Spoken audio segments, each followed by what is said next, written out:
என்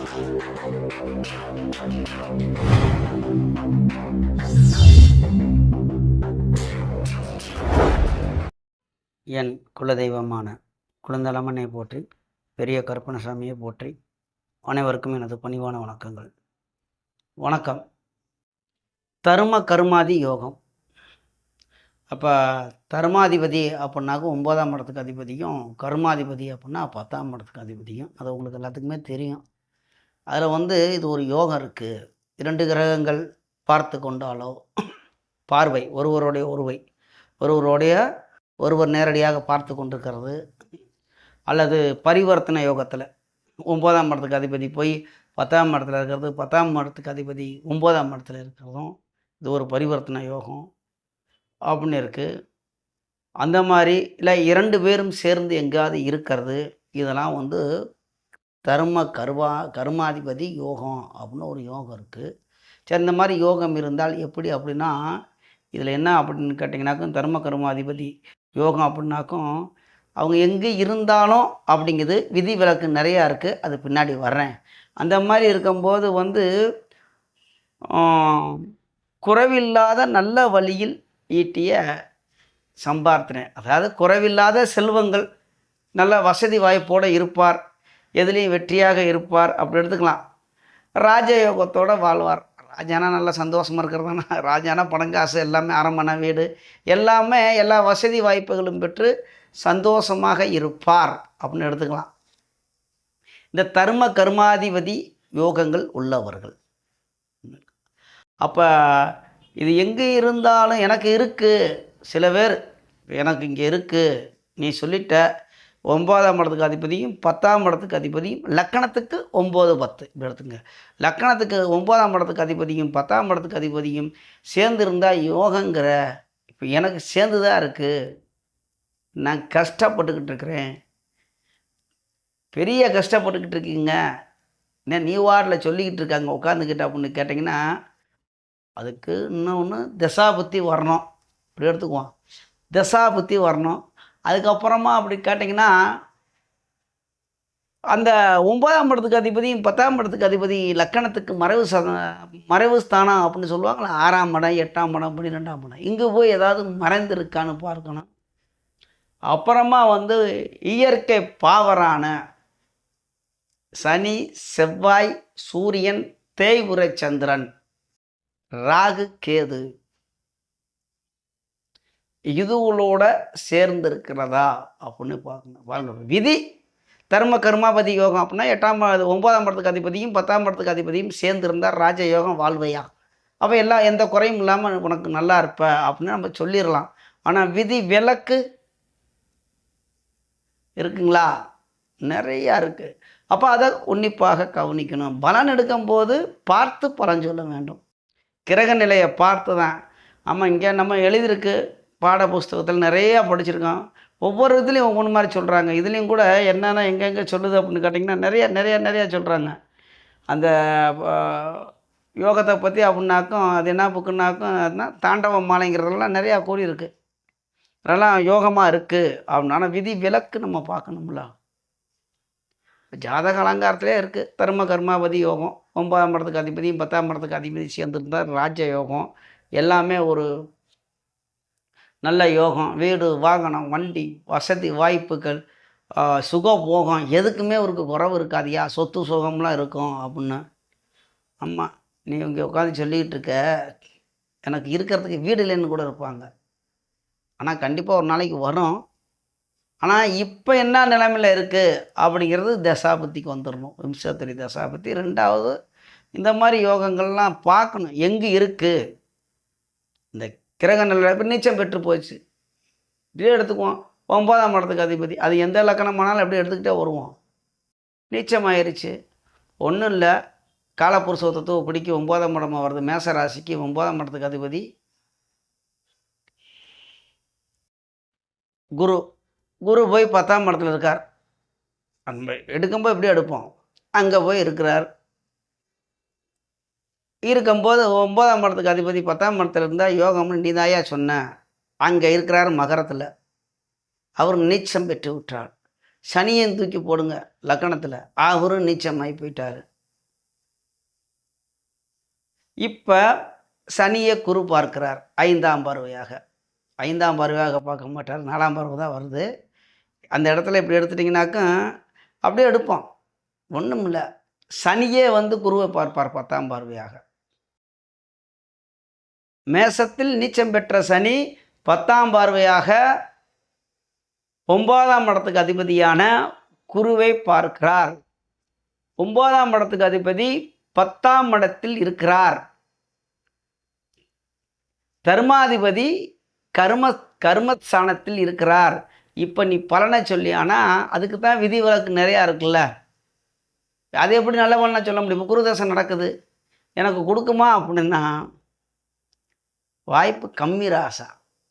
இதில் ஏதாவது ஆட்சி பெற்ற கிரகங்கள், இப்போ சந்திரன் கடகத்திலேருந்து ஆட்சி பெற்றிருக்க ஒரு உதாரணம் இங்கே தொடர்பு இருக்கிறார், நேரடியாக பார்வை ஒழுகுது. இல்லை, ஆனால் சனி அங்கே இருந்தால் நல்ல பலன் கிடையாது. வீடு கொடுத்தவன் ஆட்சி உச்சமாகணும், அல்லது சந்திர கேந்திரத்தில் இருக்கணும். குரு நல்லது செய்யணும்னா சனி வந்து இது மீனத்திலையோ அல்லது தனுசிலையோ கூட இருக்கலாம், பரிவர்த்தனை யோகத்தில் இருக்கலாம், அது நல்ல பலன். ஆனால் இந்த மாதிரி ஒரு இக்கட்டான ஒரு சூழ்நிலையில் சரி, அந்த இடத்துல லக்னாதிபதி, இதே அப்படியே வச்சு பேசுவோம். லக்னாதிபதி இந்த செவ்வாய் இது எங்கு இருந்தாலும் யோகம். அங்கதான் மேசத்தில் இருந்தாலும் சனி நீச்ச பங்கம் ஆகிறார். ஆனால் மேசத்தில் விட மகரத்தில் செவ்வாய் இருந்தார்னால் குரு நீச்ச பங்கம் ஆகிறார். குரு குரு மங்கள யோகம் வருது. லக்னாதிபதியும் 9ஆம் இடத்துக்கு அதிபதியும் இணைகிறார்கள். இதில் கர்மஸ்தானம் 10ஆம் இடத்துலையும் இருக்கிறார்கள். இது யோகம். அப்போ சனியும் வலுப்பெறுகிறார். வீடு கொடுத்தவன் சனி நீச்சம் பெற்றாலும், லக்னத்தில் சனி நீச்சம் பெற்றாலும் வீடு கொடுத்தவன் உச்சங்கிற காரணத்தினால சனி நீச்சபங்கமாகிறார். இந்த இடத்துல குரு கூட ஒரு கிரகம் இருக்கும்போது அவனும் உச்சம் வருகிறான், குருவும் நீச்சபங்கமாக ஆகிறார். அப்போ இதில் வந்து நல்ல யோகம் பாருங்க. ஒரே ஒரு சின்ன மாற்றம் தான், அம்பட்டு மாறுது பாருங்க பலன். இப்போ இதே மாதிரி கணிக்க தெரியணும், பார்க்க தெரியணும் ஒவ்வொரு லக்கணத்துக்கும். இப்போ நம்ம மேசத்துக்கு இந்த மாதிரின்னு ஒரு இது எடுத்துட்டோம். இப்போ இவர்கள் போய் 8ஆம் இடத்துலையோ, இப்போ நம்ம ஒரு 10ஆம் இடத்துல இருக்கும்போது இந்த மாதிரி ஒரு மாற்றி 2 விதமாக பலனை சொல்லியாச்சு. இதே மாதிரி மறைவு ஸ்தானம், அது எல்லாத்துக்கும் தெரியும், மறைவைக்கூடாது. அந்த மறைவு ஸ்தானத்தில் இருந்தாலும் இயற்கை சுபர்களான வந்துடணும். பௌர்ணமி சந்திரன், தனித்த புதன், சுக்கிரன், குரு தொடர்பு உள்ளப்ப பலன் மாறும். இப்போ இந்த குரு இந்த மாதிரி நீச்சமாக இருக்கிறப்ப பார்க்குறாரு, அதுக்கு பலன் மாறும். நீச்சபங்கமாக இருக்கார், குருவோடைய வலு அனுசரித்து தான் பலன் மாறும். சரிங்களா? இது அதுக்கு பார்த்தாச்சு. ஒவ்வொரு லக்கணத்துக்காக பார்க்கணும், டைம் வேணுமே. ஒரு உதாரணம் சொல்லுவோம். அடுத்து இப்போ நம்ம ரிஷபத்துக்கு எடுப்போம். ரிஷபத்துக்கு 9ஆம் இடத்துக்கும் 10ஆம் இடத்துக்கு அதிபதி யார் வருகிறார்கள் அப்படின்னு கேட்டிங்கன்னா 2க்குமே அதிபதி சனி தான். 9ஆம் இடத்துக்கு அதிபதியும் அவர் தான், 10ஆம் இடத்துக்கு அதிபதியும் சனி தான். அவர் எங்கே இருந்தாலும் ஆட்சி தான். அவர் சனி நல்லா வலுவாக கொடுப்பார். ஆனால் அவர்கள் 2 பேரும் அப்போ இதில் போய் 2 பேர் எங்கிட்டயா சேர்றதா அப்படின்னா, அந்த ரிஷப லக்கணத்துக்கு வந்து 9க்கும் அதிபதியும் அவர் தான், 10க்கும் அதிபதியும் அவர் தான். அவர் ஆட்சியாக 9ஆம் இடத்துல இருந்தாலும் நன்மையை செய்வார், 10ஆம் இடத்துல இருந்தாலும் நன்மையை செய்வார். சனி ரிஷப லக்கணத்துக்கு. அந்த 2 பாவத்தை மட்டும் தான் சொல்கிறேன், தர்ம கர்மாபதி யோகத்தை இருக்கிறனால. அப்படியே வந்து மிதுனத்துக்கு எடுத்துக்குவோம். மிதுனத்துக்கு எடுத்திங்கனாக்கும் 9ஆம் இடத்துக்கு அதிபதி சனியும் வருகிறார், 10ஆம் இடத்துக்கு அதிபதி குரு வருகிறார். அங்கே அந்த மேசத்துக்கு சொன்ன மாதிரி தான் இங்கேயும் மேசத்துக்கு சொன்ன அதே பலன் தான். அப்போ இவர்கள் போய் கெடாமல் இருக்கணும். இப்போ சனி போய் இங்கே மீனத்தில் இருக்கலாமா? இருக்கலாம் தாராளமாக. குரு போய் கும்பத்தில் இருக்கலாமா? இருக்கலாம், நல்ல பலன். இது பரிவர்த்தனை யோகங்கள். இந்த இடத்துல இவர்கள் வலுவனுசரிச்சு இது பரிவர்த்தனை யோகம் வந்துருச்சு. இதில் கொஞ்சம் செவ்வாயோ ஏதோ சேர்ந்தாலும் ஓரளவுக்கு பலன் மாறும். இருந்தாலும் நல்ல பலனை எடுக்கலாம். அது ஒவ்வொரு லக்கணமாக எடுத்து கொண்டு வரணும். இப்போ கடகத்துக்கு எடுப்போம். அடுத்து கடகத்துக்கு எடுத்துட்டோம்னாக்கும் குரு 9க்கு அதிபதியும் அவர் தான், 6க்கு அதிபதியும் அவர் தான். அதே மாதிரி செவ்வாய் வந்துட்டு எடுத்துட்டிங்கனாக்கும் 10க்கும் அவர் தான், 5க்கும் அதிபதியும் அவர் தான். அப்போ செவ்வாயை விட இந்த குரு வந்து கடக லக்கணத்துக்கு நன்மையும் செய்யணும், தீமையும் செய்யணும். என்ன எப்படி சொல்லிட்ட புஷ்கு அப்படின்னா 6ஆம் இடம் விதியின். அதாவது ஜோதிடத்தில் வந்து ஒரு யோகம் இருக்குது அப்படின்னா விதிகள் நிறையா இருக்குது, விதி விலக்கு நிறையா இருக்குது. அதை பார்த்து தான் பலன் சொல்லணும். 6ஆம் பாவம் வலுத்துருந்தா 6ஆம் பாவத்தோட வேலை என்ன? நோயை கொடுத்துருவான், எதிரியை கொடுப்பான், கடனை கொடுப்பான், வேலையும் கொடுப்பான். நல்ல வேலை இருக்குது, நிரந்தரமாக சம்பாரித்து நான் வட்டியை கட்டிக்கிட்டு இருக்கியா? இன்ட்ரெஸ்ட் தான் கட்டிக்கிட்டு இருக்கேன். நான் நகையெல்லாம் நல்லா இருக்கா? நிறைய நகை இருக்குது, எங்கேயா காணாமல் போட்டு அதெல்லாம் பள்ளியோடம் படிக்குது. எங்கே இருக்குது? பேங்கில் இருக்குது. அதுக்கு இன்ட்ரெஸ்ட் கட்டிக்கிட்டு இருக்கேன். யார்? இந்த மாதிரி இந்த 9ஆம் இடத்துக்கு அதிபதி போய் 6ஆம் இடத்துல வலுப்பெற்று ஆட்சியாகவே இருந்தாலும் ஆனால் வேலை இருக்கும் நிரந்தரமாக. சம்பாரிச்சு எங்கே கட்டிக்கிட்டு இருப்பாங்க? இங்கே கட்டிக்கிட்டு இருப்பாங்க. இப்படிலாம் ஒரு யோகங்கள் இருக்குது. அதை பார்த்து பலன் சொல்லணும். அதுக்கு தான் பார்த்து பலன் சொல்லணும் அப்படின்னு நமக்கு முன்னோர்கள் சொல்லியிருக்காங்க. அப்போ சிம்மத்துக்கு எடுத்துக்குவோம். சிம்மத்துக்கு 10ஆம் இடத்துக்கு அதிபதியாக யார் வருகிறார் அப்படின்னாக்கா சுக்கிரன். 9ஆம் இடத்துக்கு அதிபதி செவ்வாய். அப்போ செவ்வாயும் சுக்கிரனும் இந்த 2 பாவத்தில் தொடர்பு கொள்ளலாம். இதே தான் விதி, நீச்சம் பெற்றக்கூடாது. இப்போ அப்படியே 2ஆம் பாவத்தில் வந்து சுக்கிரன் வந்து 10ஆம் இடத்துக்கு அதிபதி அங்கே இருக்கிறாரு. அதே இடத்துல செவ்வாயும் சேர்ந்திருக்கிறார். புதன் வந்து இந்த இடத்துல வந்து பரிவர்த்தனை யோகமாக பெறக்கூடாது. அவர் வந்து சிம்மத்தில் இருக்கார். புதன் ஆட்சியான வீட்டிலே கூட இருக்கட்டும், சூரியனும் அங்கேயே இருக்கட்டும். அப்போ பலன் எப்படியா நீ எடுப்பா அப்படின்னா நல்ல பலன் எடுக்க முடியாது. இப்போ புதனத்துக்கு அப்படியே கண்ணியில் போடுங்க. புதன், சுக்கிரன், செவ்வாய் சிம்மத்துக்கு சூப்பரான யோகம். 2ஆம் நல்ல பொருளாதாரம் இருக்கும். இது கர்மா தர்மாதிபதி யோகங்கள். இது வேலை செய்யும். ஒரு சின்ன சின்ன மாற்றங்கள் தான் இதில் பார்க்கும்போது. என்னென்னா இது பார்க்கணும், அதோடைய கிரகத்தோடைய வலுவை எடுக்கணும். இதோடைய கிரகத்தோடைய வலுவு அது எந்த தீய கிரகங்களுடைய சேர்ந்துருக்குதா, ஆட்சி உச்சமாக இருக்கிறதா, இல்லை பாவருடைய வீட்டில் இருக்குதா, இல்லை நீச்சம் பெற்று போயிருச்சா, நிறைய விஷயங்கள் இருக்குது. இதில் எடுத்தால் தான் இதோடைய பலன்கள் நமக்கு வரும். அப்படியே இங்கே வந்துடுவோம். இதில் புதன் மட்டும் இங்கே மாறினுச்சுன்னா நல்ல யோகம். அதே மாதிரி அப்படியே எடுத்துருவோம். இங்கே செவ்வாயை தூக்கி கடகத்தில் போடுவோம். இப்போ சுக்கிரனுக்கு போட்டோம். இந்த சிம்ம லக்கணத்துக்கு தான் இப்போ பேசிக்கிட்டு இருக்கோம். சிம்ம லக்கணத்துக்கு செவ்வாய் வந்துட்டு 10ஆம் இடத்துக்கு அதிபதி. அவரும் 9ஆம் இடத்துக்கு அதிபதியான, ஒரே நிமிஷம் நான் குழப்புறேன், சிம்மத்துக்கு 9ஆம் இடத்துக்கு அதிபதி செவ்வாயும் 10ஆம் இடத்துக்கு அதிபதியான சுக்கிரனும் கடகத்தில் 12ஆம் இடத்தில் மறைவு பெற்றிருக்கிறார்கள். இப்போ நீ பலனை சொல்லியா அப்படின்னா சந்திரனால் நிலப்பாடு தான். சந்திரன் சிம்ம லக்கணத்திலே இருக்கட்டும், லக்கண ராசி 2மே சிம்மமாக இருக்கட்டும். இந்த மாதிரி இருக்கிறப்ப கர்ம தர்மாதிபதி யோகம் செய்யுமா அப்படின்னா செய்கிறதுக்கு வாய்ப்பு இல்லை. வீடு கொடுத்தவன் நீச்சம், வீடு கொடுத்தவன் வந்து ஒளி இழந்து போய் விட்டான். என்னுடைய ஜோதிடத்துக்கு பேரே ஞான ஒளி தான். ஒளினாவே ஜோதிடம் தான். அமாவாசை சந்திரனுடைய வீட்டில் செவ்வாய் நீச்சம் பெற்று உள்ளார், கூட சுக்கிரனும் உள்ளார். இப்போ நீ பலனை சொல்லியானாக்கும் தசாபுத்தியில் படாத பாடுபடுத்துவார்கள். கர்மாதிபதி வேலை செய்யாது. ஆனால் இது ஒரு ராஜயோகம் தான். அதில் வந்து எந்த மாற்று கருத்துமே கிடையாது. இடம், ஏவல், பொருள் பார்த்து தான் பலன் சொல்லணும். எங்கே இருக்கிறார், அவருடைய நிலைமை எப்படி. உதாரணம் நிறைய எண்ணம் பார்க்கலாம். அதாவது ஒரு லக்கணத்தை வச்சு அந்த கர்ம தர்மாதிபதி யோகத்தை பற்றி ஒவ்வொரு லக்கணத்துக்கு நான் ஒவ்வொரு வீடியோவே போடலாம். அவ்வளோ விஷயங்கள் இருக்க தனியாக அவங்க ஜாதகத்தில் பார்க்கும்போது எடுக்க முடியும். ஆனால் இந்த மாதிரி இருக்கிறது யோகம்.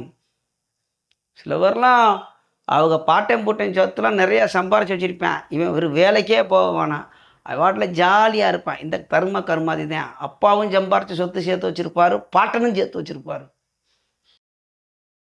இங்கே அப்பனுடைய சொத்துனால ஒரு வாட்டில் போயிட்டு அப்படி வெள்ளையாக தேய்ச்ச சட்டையாக போய் உட்காந்துக்கிட்டு இருந்தால் வேலைக்காரன் தானே. அவங்களுடைய குடும்ப சொத்துலேயே அப்படி இப்போ நீட்டாக இருப்பார். எந்த கஷ்டமும் பட வேணாம், ஜாலியாக இருப்பார். எல்லாம் யாருக்கு ஆகும், யாருக்கு வரும்? கர்மாதிபதி யோகம்தான். அப்போ நல்லா ஏற்கனவே ஒரு பிக்கப் பண்ணி ஒரு தொழில் ஆரம்பித்து நல்லா டெவலப் நல்லா பிக்கப் பண்ணி நல்லா டெவலப் வச்சுருப்பார். நல்லா நல்ல ஒரு நல்ல ரன்னிங்காக இருக்கேன்.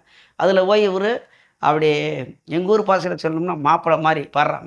மேக்கப் பண்ணிவிட்டு மாப்பிள்ளை மாதிரி போகிறான்டா அப்படின்னு நல்லா விலை உயர்ந்த காரில் போய் எங்கள் அப்பா சம்பாரிச்சத்தை அவர் கஷ்டப்பட்டு சேர்த்த சொத்தில் போய் அவர் ஒரு முதலாளியாக உட்காருவார்.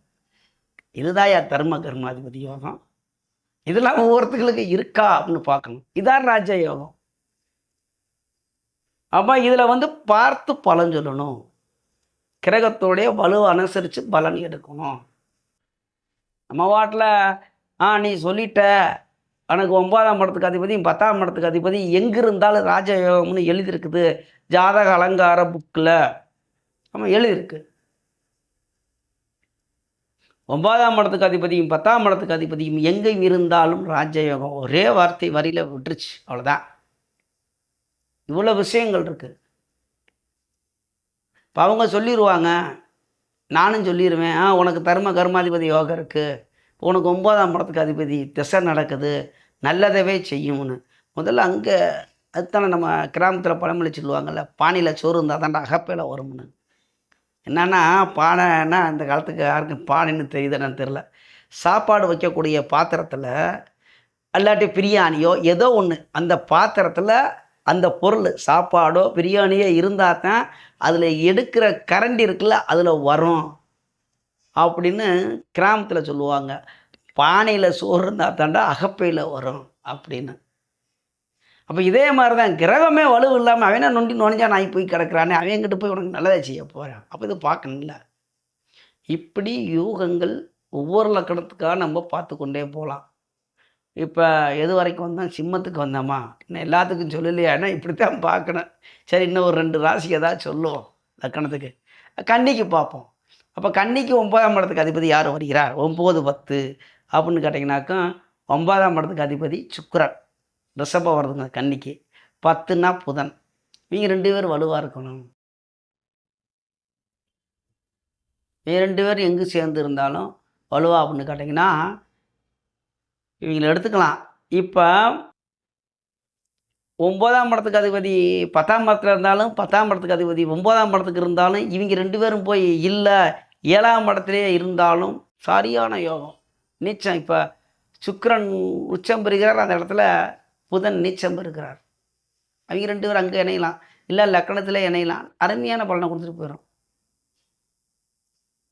எங்கே இருந்தாலும் ஏட்டிக்கு பூட்டியாக பலன் கொடுத்துரும். இந்த மாதிரி இந்த கன்னிக்கெலாம் புதனும் சுக்கிரனும் அவங்க ஓரளவுக்கு இந்த மறைவு ஸ்தானமான 8ஆம் பாவம் 6ஆம் பாவத்தில் இருந்தால் கூட நல்ல பலனை கொடுத்துருவாங்க. என்னையா சொல்கிற அப்படின்னா நண்பரோடைய வீடு.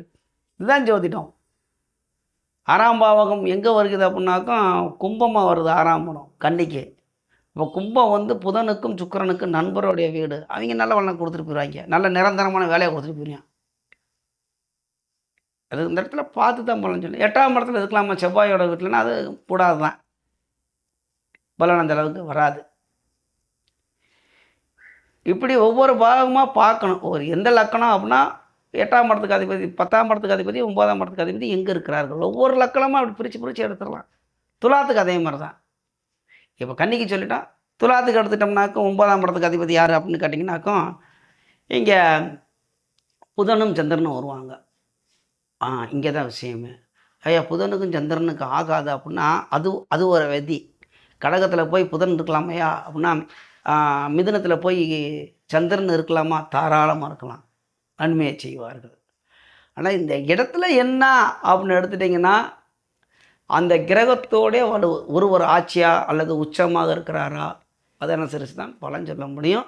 இதே மாதிரி ஒவ்வொரு லக்கணத்துக்கும் பார்க்கணும். இல்லை தனித்தனியாக போடலாம், ஒரு லக்கணத்தை வச்சு நான் ஒரு வீடியோ போடலாம்.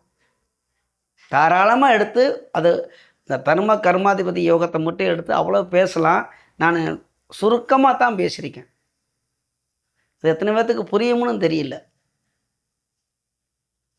ஆனால் இதை எல்லாம் ஒவ்வொரு லக்கணமாக இப்படி பார்க்கலாம். இப்போ உங்களுக்கு சந்தேகம் இருக்கலாம், எனக்கு இந்த யோகம் இருக்கா, இப்போ நான் எப்படி தெரிஞ்சுக்கிறேன்னா கமெண்ட் பண்ணுங்கள். நேரம் இருந்தால் வீடியோ போடலாம். இல்லை அப்படின்னா எனக்கு இந்த ஃபோன் நம்பராக தான் ஃபோன் பண்ணுங்கள், தனியாக ஜாதகம் பாருங்கள்.